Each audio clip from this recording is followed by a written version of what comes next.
and welcome to HyzerCast episode 12. Today we're talking about disc golf etiquette. I'm Dave here with Lou and Joanna. First we want to do a quick shout out to our sponsor for today's episode, Reaper Disc Golf Supply. We've been wearing their merch on the last couple episodes, so if you haven't done so already, check them out at reaperdiscs.com. Use code HYZER with any purchase and you'll get a free gift.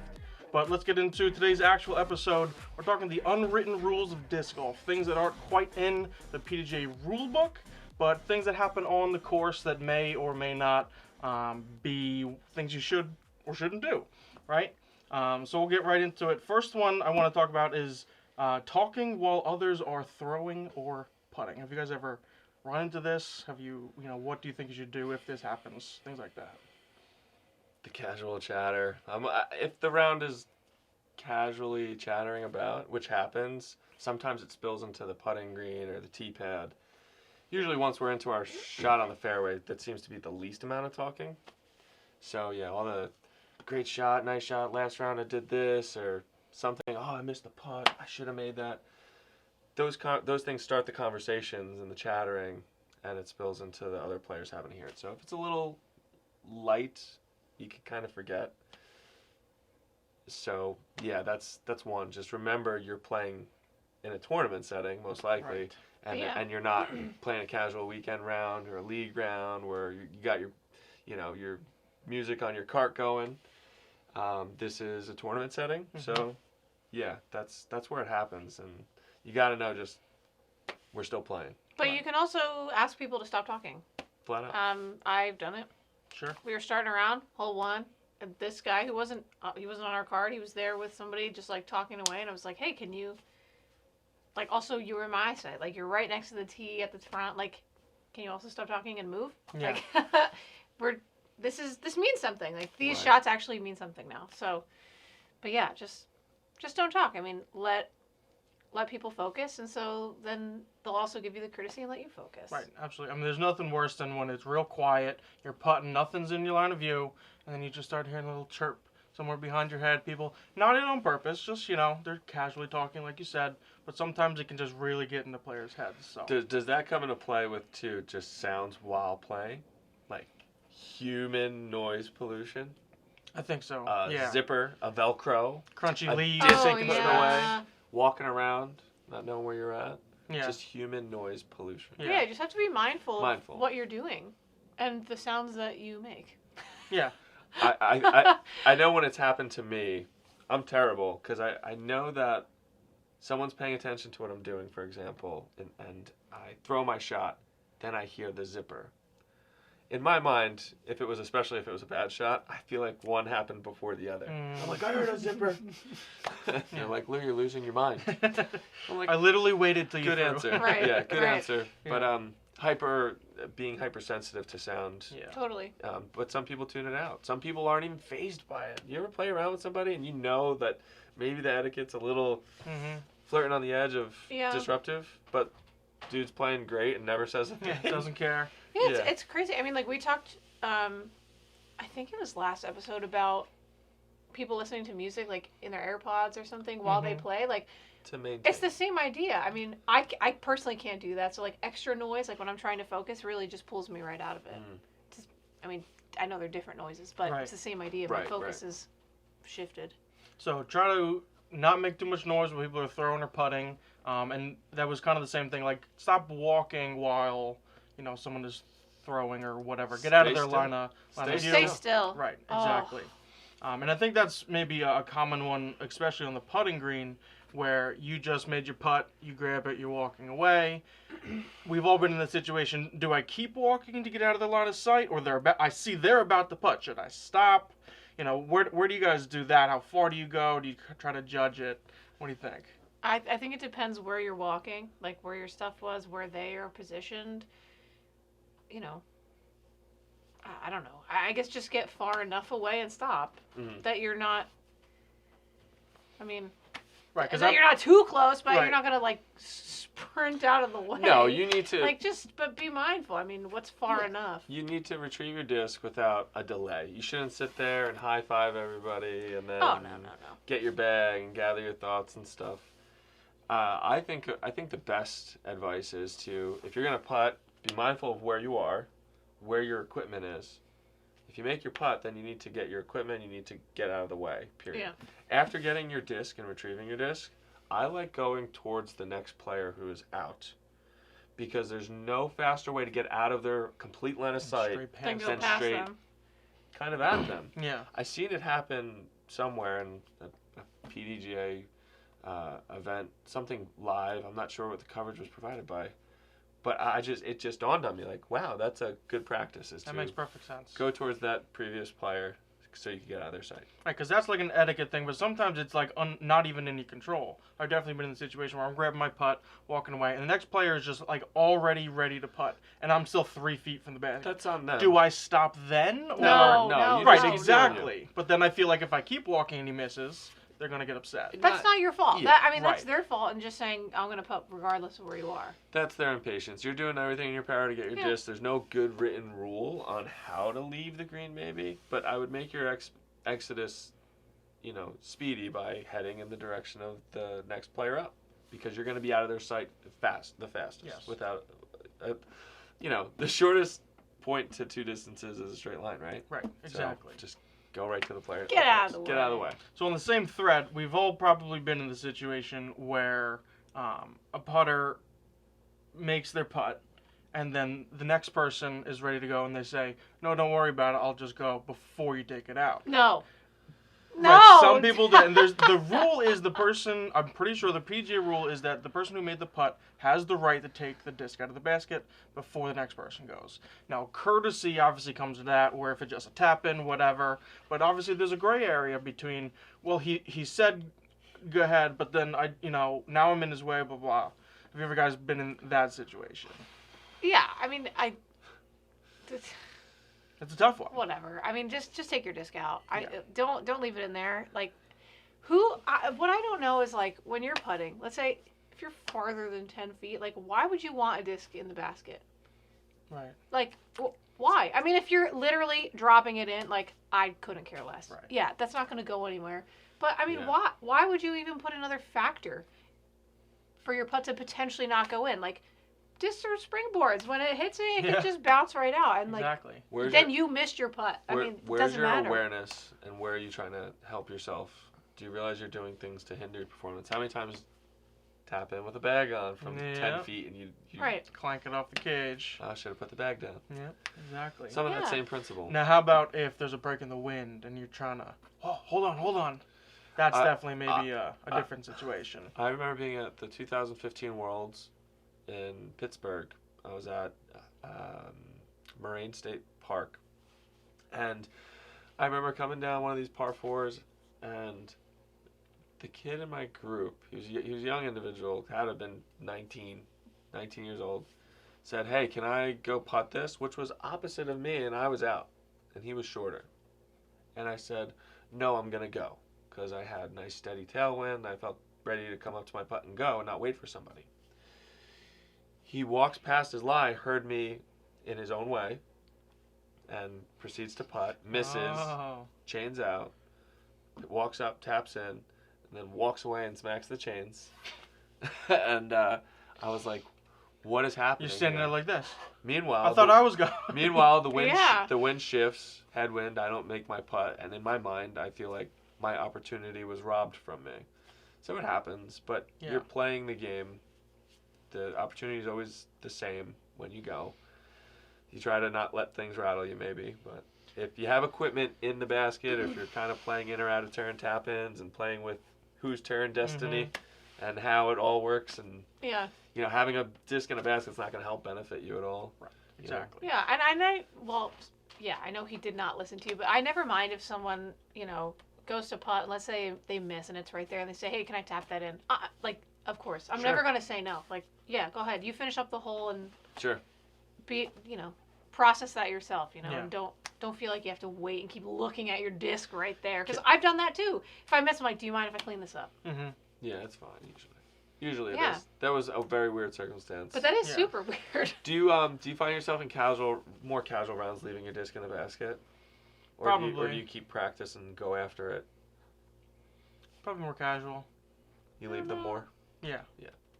I noticed that I we leave them guess. more in casual or in like doubles, but we'll make like disclaimers like if it looked good and it just bounces clearly off the disc, Yeah. we'll say it counted. Right.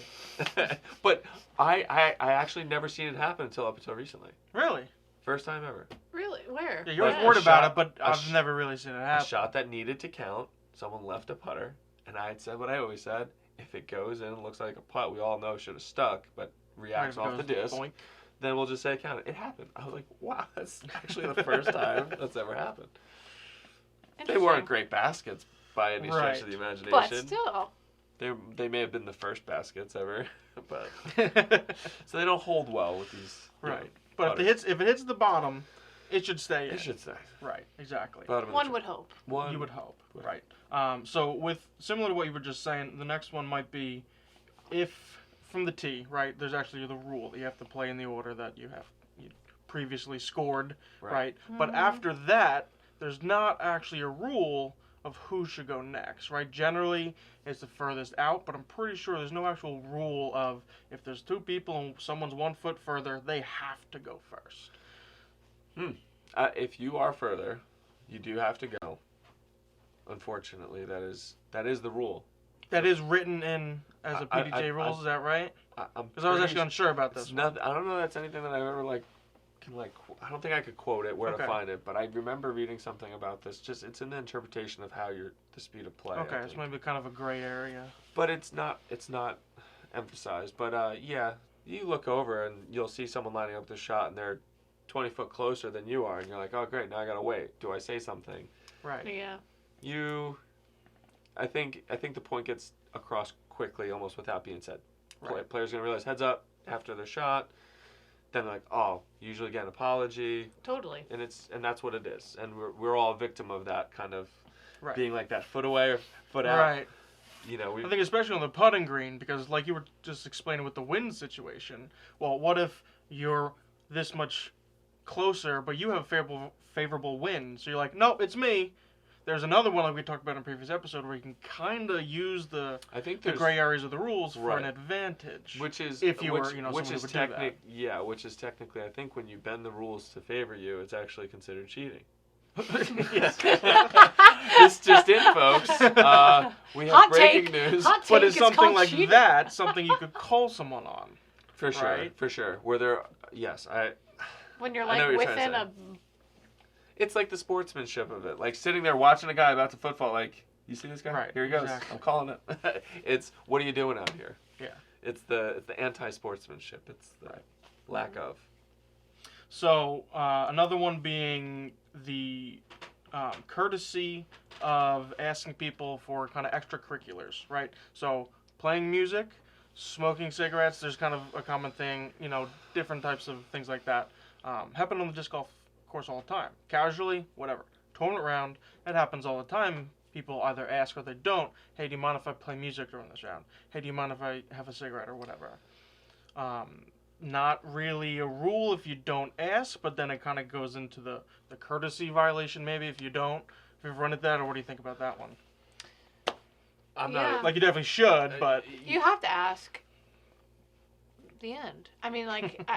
all right. That was thanks for watching. Thanks the for episode. watching. Yeah, no, but seriously, I mean, this just happened at League.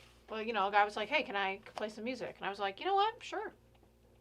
It's fine. Like, it's not loud. Right. It's a nice level. The speaker is low. It's on his cart. Like, yeah, you hear it on the tee, and like, yeah, it actually pumps me up a little bit. It's like Yeah. a nice little mood lifter, if you Right. will, but not loud that it pulls his focus. The Which is sh- funny that I'm like, I can't listen to music. But like in that moment, The stress is away from trying to be so mentally locked on being perfect at the game. Yeah. You're actually just being like kind of lighthearted with the game. Just yeah, like there when it for the wasn't my fun. own music, I was able to just kind of enjoy it when it was around me and focus when I needed to. Yeah. But you have to ask. So I think that And that's with cigarettes too. well, there's appropriate recreation for what you're doing for sure, and you know if it was having a smoke or a beer or anything like that during a casual round, it's fine, and it's if you know it's part of the rules, it's you should know you just shouldn't do it, I guess, during the tournament, and that's on you. But then when you put it on other people, be like, hey, is this acceptable with you guys?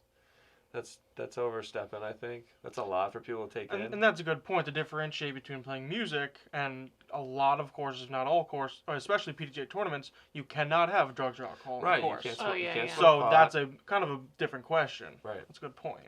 So and in casual settings, it'll come up more. Yes. And then that's like, hey, is it safe for you to do that? And that's pretty much you do what's good and fun for you, I guess.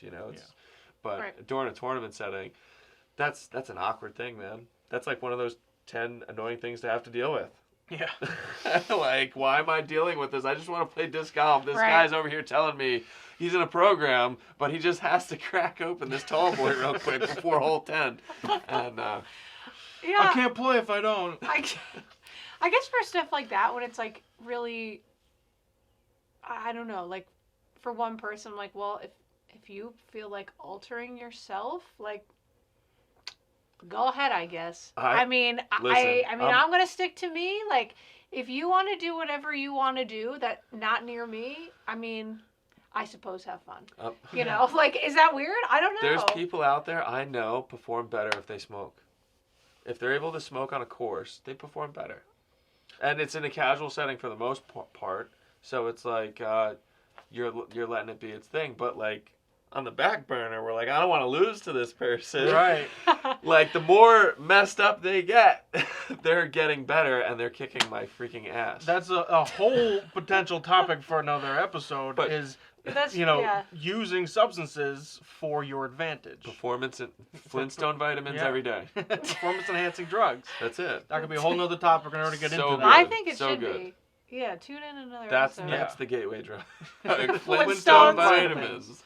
Here, Who kids, said it? Not eat us. this, get muscles, and now we're all bodybuilders. Yeah, you know, but protein, just eating meats and good vegetables. You can't do that. You can't. It's good for you, so it's going to help you, and you can't do it. Anyway, so the next one. So you did ever this. in a You did situation? this. I did this. I don't know. I'm blaming somebody.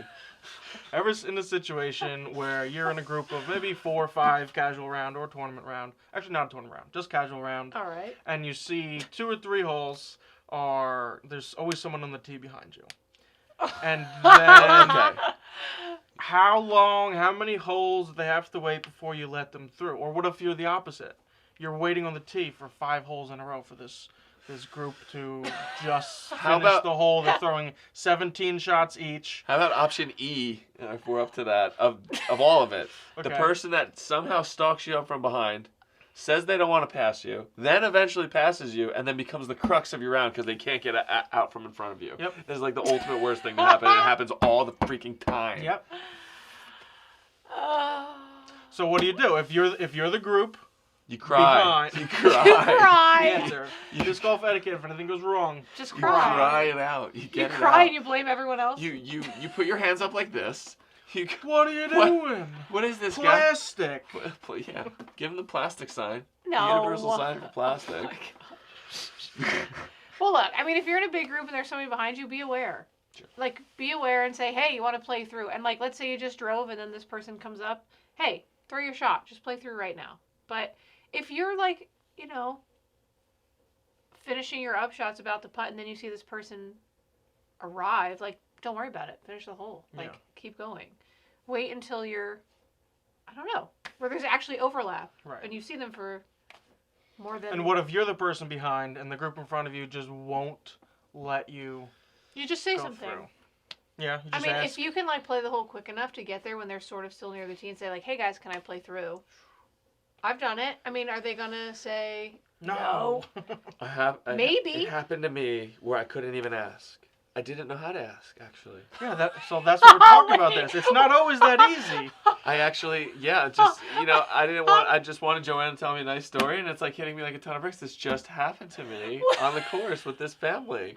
It was like, it I had have a to have been terrible story, too. three or four young adults, right? And there Yeah. was 2 or 3 children, and they were walking. They weren't playing a game. It wasn't taking them long to get through the hole, but we just kept getting a little closer, and like now they weren't halfway down the hole. Now they're just coming off the tee, and then we play the hole, and then we get there, and then we got there when they were at the tee, and we were like, this is the 9th hole. The parking lot's here.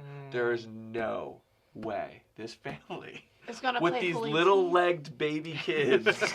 Half their leg is a boot, you know, like they just have no knees. They're just straight shin sticks. These children were so tiny. I'm like, there's no way they're going through the front. back. And they did. You know, and onto rest the of back. it. They absolutely played. And I didn't, because I didn't know how to ask to play through. But I knew they were having such a good time, and they were having such an experience, and I was only there to practice. So it became like a less about me thing. But I remember actually wanting to and thinking it was going to go over fine, where I would just walk up, they would look over and be like, hey, it's just you and your buddy. You guys look like you know what you're doing. You got the gear on. You got all the fancy Frisbee flyers. And go ahead, go have at it. Just having fun with Never the family. happened. They were just like, oh, we gotta go. Hurry And up! I'm like, hurry up! all right. Like, we could go. It was, I didn't want it to be Oh. discouraging because Yeah. this top 10 applies to that family. No. Probably, in some ways, the kids weren't drinking. That was probably the only. That's the good, that's good one. good. No Right. etiquette. Long shin Broken sticks, there. as you said. They were so tiny. Maybe milk, What were they doing? water, drinking something. Little babies. But I mean, I think that's what this episode's for. Is for people who either are in these situations and need to figure out maybe how to solve them, or just be aware that maybe they're in these situations sure. without knowing it. On the full spectrum, people who should know what they're doing, and then people who don't have a clue, and it's Right. not their fault. Yeah. Exactly. There's the unwritten. Totally. Because maybe that family didn't know that it's a socially acceptable thing to let somebody play through, right? If It they're was- that young kids, it they're was- young, maybe it's their first time playing. And I They don't didn't know. do a good job educating them because I was just blown away by those tiny legs. Just How they they're move gonna- so fast! They're gonna, yeah, like little baby raptors. Just Aw. Little Ricky's running up to the that's basket. it. That's it. Like look at them go, little world The champions. future of disc golf Go right get there. them. Go get them, champs. Oh, All right, so man. this is an easy one, but I got to bring it up because it happens more than it should. You should not leave garbage or any trash or litter Oh, come on. on a course, in the parking lot, anywhere, but especially, we're talking about disc golf, on the course. It happens. I had to say it. Garbage cans, they're there. Bring a bag, pick it up. Yeah, or if the trash can is not there, keep your trash on you and Right. throw it out after. You Come have on. to. You have to leave it nicer. Then than you found it. it. Yes. It's very simple, and I work on a lot of courses.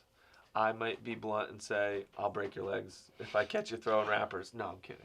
But Jeez. They're no, very like, small and do easy you know to what is break. the most annoying thing is cigarette butts and dog poop bags. Oh. Yeah. It's the most disgusting thing to find on a course. And that comes from somebody who puts time in at properties that wants just all of our disc golf courses. I don't care if somebody built a 3-hole course. It should look great to its potential. Yeah. For everybody to use. And there's just no need to scum it up. It's trashy. It literally is the trash. definition. Yep. That's Yeah. an You easy are- one. We're all in agreement. You are what you throw. Don't do it. You throw trash, you're trash. Trash in, trash out. Who's Trash. gonna break your legs?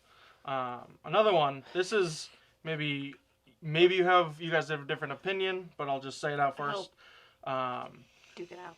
I've seen plenty of instances when someone gets an ace, signing either the basket or the tee pad. Mhm. No. No. The basket I've seen it. or I've the seen it. tee pad? Oh, the tee sign, not the tee pad. No, that's This No is way. This is a cultural thing. This is a Mhm. very bad cultural thing that has been around forever. Signing benches, That's disc graffiti. chargers, the graffiti. Like, you know what it is? Is like, it's hard to look at a table for me. If I looked at a table right now, there's a whole bunch of writing and sketches on here. Table still stands. Table still looks good. It's just, there's a temptation for people to want to follow that and just doodle something. You start it, then you think it's okay. So when you don't know and you get an ace, and your buddy's played disc golf and he's signed his basket, I got an ace on this hole, but he doesn't know any better. And then you finally go get an ace, and you're like, bro, I got one too, and like, it's just you don't know better. It's perfect for this list. It's awesome. This should be higher up on the Oh list. my gosh. I Where- would These never, aren't necessarily in order yet. They're I would just never think ideas. to do that. Like, why would you whip out a Sharpie and sign the You top shouldn't. band of it. You Like, shouldn't. And most people, that's most a permanent people, thing in the course. That is permanent equipment to the course. It's somebody else's property. Why would you think that you could put your name on it? no. Why you would shouldn't. anyone You shouldn't think naturally that? think that, No, but it's That's I ridiculous. see- happened. Just because you threw a disc in there, you put your name on that? No, get out of here. Okay, so what's the alternative? Everybody say it. Sign your the disc. disc. There we go. That's very Take good. a picture. Have Yeah. the card sign your disc. But I Not think the if you basket. don't Right. know, Oh my if you don't God. know Right, better, and you and think that's that's it. the cool thing. That's the Yeah. thing you're supposed to.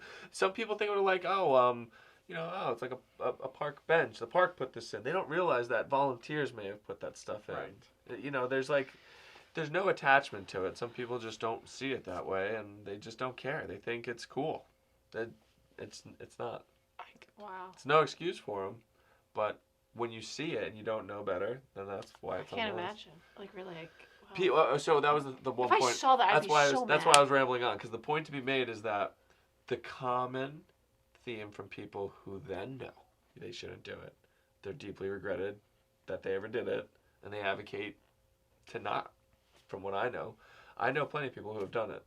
They've apologized, they've cleaned it off, they've came out with sandpaper and repainted, and yeah, Oh, that's great. it happens. So Wow. if you're watching, don't ever do it. If you have, we don't hate you.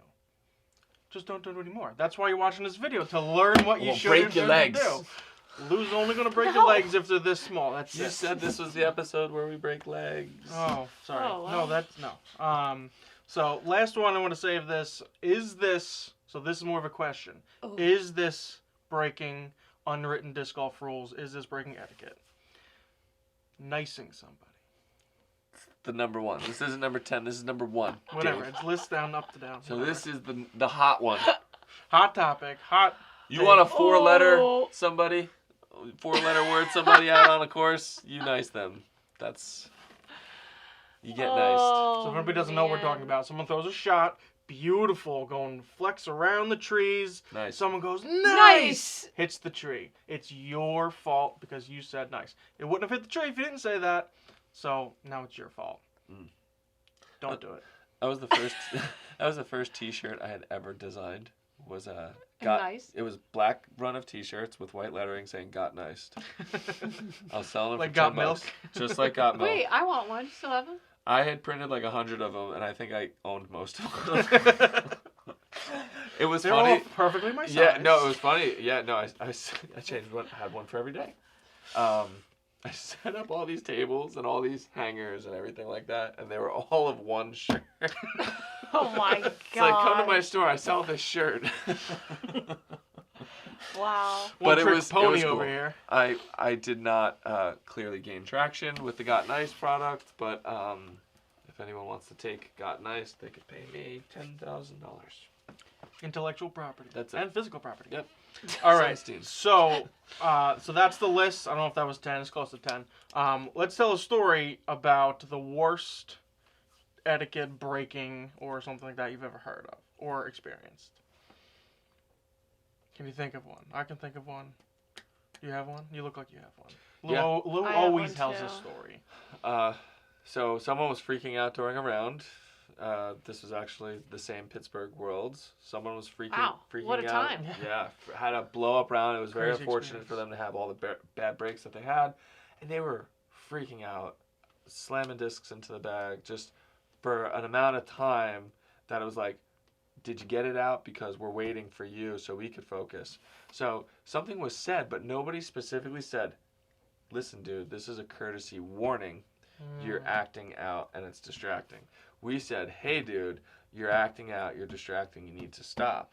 Which I thought was us Give him a telling warning. him and giving him a warning. Yeah. This is my lack of knowledge. So later, I think we were 2 holes left, and he was trying to compose himself, but it was more self-imploding. And he gets up to the basket, and he took his disc, and he practically throw punches the disc into the basket, and it comes flying out to the other side. The whole basket kind of like rocks. And I'm like, dude, that's it's clearly a courtesy violation right there to do that. And everybody he instantly turned around and said, I've never been warned. And then everybody in my card said that, yeah, we didn't give him an official warning. And I had made a big stink about him just being destructive to the property that someone spent the time to put out there. And, you know, plant that basket. We're having a world competition right now. And he could have knocked the basket over. Yeah. He just rocked the thing. So it was Wow. the hardest thing to deal with. And I don't think it was dealt with properly. I think maybe the card mates knew the gentleman. So that didn't help. So, but thankfully at that point there was only a hole left. And it was all over. But Wow. worst freak out, and just that's just not knowing that there's other people playing, being noisy, being loud, having to address these things. Right. It's some of these, like, you're not the only person out here, and it Just became be self-aware. I don't think it affected anybody's play, but it was just you can't stand out there while this is happening and have other groups seeing it and not vocalize Right. it. It's not appropriate. You can't do it. It's breaking the rules. Like we talked about in the previous episode. If someone's breaking the rules blatantly, it's your duty to call them. Yeah, if you see it, say it. Yeah. Right. Exactly. What about you? What's the worst little rule thing, or, you know, the top 10 that we have here? Anything like that on the course? Something happened to me. I was playing a safari layout in a tournament, and I had gotten off the fairway. I was like scramble city the whole time, and we finished the hole. I'm like, thank God. Like, I found the basket somehow, like, eventually, right? So, like, we go to give scores in, and I give my number. Everyone gives their number. And someone's caddy says, "Are you sure?" Ooh. And I said, "Yeah, like, I think so. I mean, sure." And he proceeds to tell me shot by shot to my face. I was wrong. I was one off. I was one under what I did. Okay. It was a honest error. I was just scrambling the whole time. I mean, it was a very high number. Like, it was a really bad time. Right. And I was like, whoa. First of all, you're not on this card. Second of all, when do you ever go up to a person? You're not even playing, but tell them shot by shot to their face. You were here, and then you were here, and then you were here, and then you hit this tree, and then you hit that tree, and then you did this and that and that. I was like, That's crazy. I said, okay, great. We'll change my score. Thank you very much. Like, are you joking me, though? I just had, like, the worst hole. And I know I said my score. I mean, after it was told to me in my face, I acknowledged that I was wrong. But, Yeah. like, The delivery. the delivery of And not by even whom? from a player, from a caddy, Right. Yeah. that left such an awful taste in my mouth about this person Right. that I avoid playing with this person because I said I cannot even play casually with you. Like, that was so rude. Wow. And, like, and yeah, I know I was in the wrong. I said the wrong number, but, like, Yeah. the delivery from a person I was not playing with to come up to me in my face and tell me shot by shot how I played the hole, I was shocked. I really was shocked. That's crazy. That totally uncalled for. It's fine if a player asks you, "Are you sure?" Right. And then you can certainly question and then the it. That's players why talk multiple about people it, keep and scores. Like, this happens. Like, Yeah. Yeah. we're human. I say at least the wrong score once a month. Yeah. Like, I think. and I'm like, especially when you're like, not oh, good. hit a tree. Yeah. When especially a couple It shots seemed in a like they similar were area. attacking you as if they were accusing you of 100%. cheating. Yes, that's But how it felt, and I'm like, How all you know right. you're not right 100% of the time. Like, after I especially take a just saying. snowman, great, give me a 9. I don't care. Right. Like, what's it gonna do? 2 times I've given myself an extra stroke and someone's told me that's too many. I'm like, thank you. Appreciate you. Yeah. That's great. Yeah. Little flip side of what you just said. Yeah, like, I never mind a player asking, "Are you sure?" Yeah. Like, let's count that. But, like, That's why you have to have For a more caddy? than 2 players on the card to make sure everybody. for a caddy to come out More of than one nowhere perspective. and Yeah, be caddy, so that's rude, weird. I was like, that is horrible, and I never want to see you again. What's like the unwritten rule for you, Dave, that you've seen? Anything Uh, outlandish out there? So I'm gonna tell a story that happened of me breaking maybe rule etiquette, but not player etiquette. And I'll leave names out of it so no one gets upset. But filming around one time, there was a player or two that were getting upset at myself for maybe breaking some of these rules as a camera op, getting in kind of their visual line of sight for putting, maybe walking while they're getting ready to throw, something like that. And I was made aware of this Oh. later, and I wasn't even aware while it was happening. So it obviously continued to happen. And then after it happened, I felt horrible, right? Because there's these players. Oh, yeah. The number one thing that when I'm filming that I don't want to do is interfere with their play. Yeah. Right? I love filming them. I love watching it, editing it, posting it, all that stuff. But I don't want to hold them up, get in their way, distract them, anything like that. This is And it literally the speech Dave gives at the beginning before he Yes. films any round. It He is. gathers up the group. No kidding. I've been there, and it's this speech. Hey guys, I'm Dave. I love filming and editing. I don't want to get in your way and I like distract long you. walks on the beach. But yeah, that stinks. Yeah. Wow. So But that you was didn't tough. even know. I didn't know, right? I mean, there was certainly ways that I could have been, made aware differently, but it happened the way it happened, and at the end of the round, I felt, like I said, I felt very bad. Well, of course. But I learned from it, just like hopefully maybe you guys will learn from some of these things and move on. There's a lot. There's a lot more than I thought of. There's some Yeah. big ones there. The nice things, Yeah. hilarious. There's certainly more. That was just one episode's worth. Maybe we'll do another one of these in the future. Yeah. Let us know your pet peeves for Yeah. sure. Ooh. Comment Biggest down pet below. peeves. Yeah. Like who brings potato chips out to a disc golf course? Greasy. You can't even eat them and then You use ever your watch Oh, somebody yeah. eat with their throwing hand during lunch? No, it freaks me out. I Like, have to eat eat with my pizza? left What are hand. you gonna do? I What are you think gonna about it do? all the time. I'm like, oh my god, do not eat with your throwing hand. Don't hold a snack. Don't do anything with your throwing hand other than Wait. throw discs. To be continued. So that'll be episode 11. Thank you very much for watching. No. 12. 12 is what I said. This is a passion disc from ReaperDisc.com. We're giving it away on our Patreon. Cheers to the disc. If you'd like to be eligible to win this, you can check out our Patreon at patreon.com/HyzerMedia. Other than that, thanks for watching. Thanks for listening if you're listening to us, and we'll see you on episode 13.